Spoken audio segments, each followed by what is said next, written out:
I'm Yaneli, also known as Miss Be Helpful, with another FinCap Friday brought to you by NGPF. The end of the year is a great time to look back and reflect on the major economic events that have shaped your year. 2023 was filled with a whirlwind of financial events that captured the whole world's attention. But which ones made it to the top of the trending list?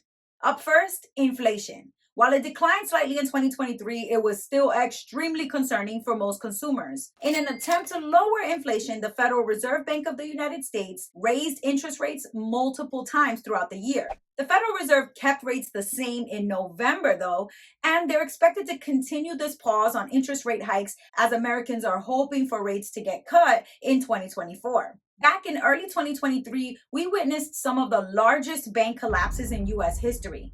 The rise in interest rates definitely contributed to the fall of these major banks, and all of this talk of a failing banking system led to a lot of mistrust and a loss of faith from most depositors.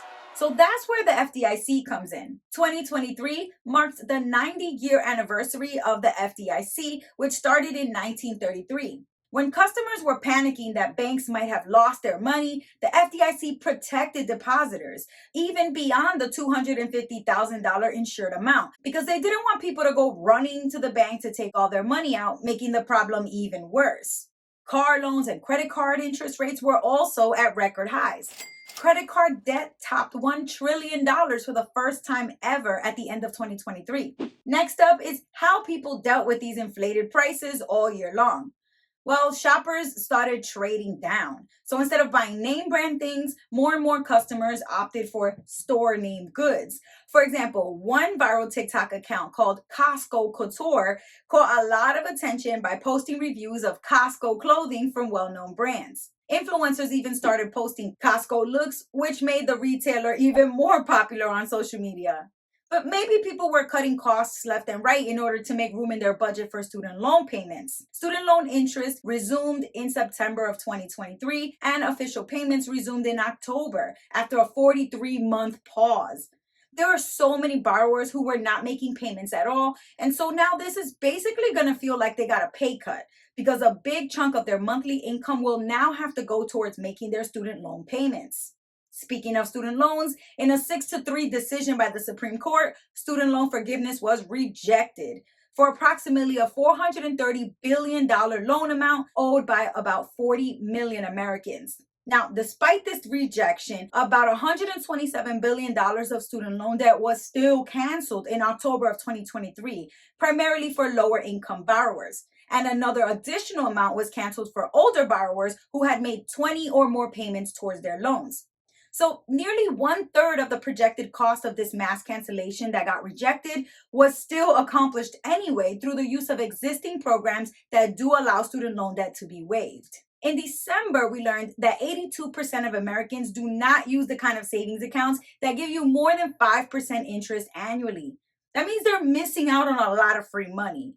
These accounts are called high-yield savings accounts, and most of them are offered by online-only banks. Experts are so confused as to why most Americans are not taking advantage of these superior savings accounts because they can grow your money and keep it accessible with nearly zero risk.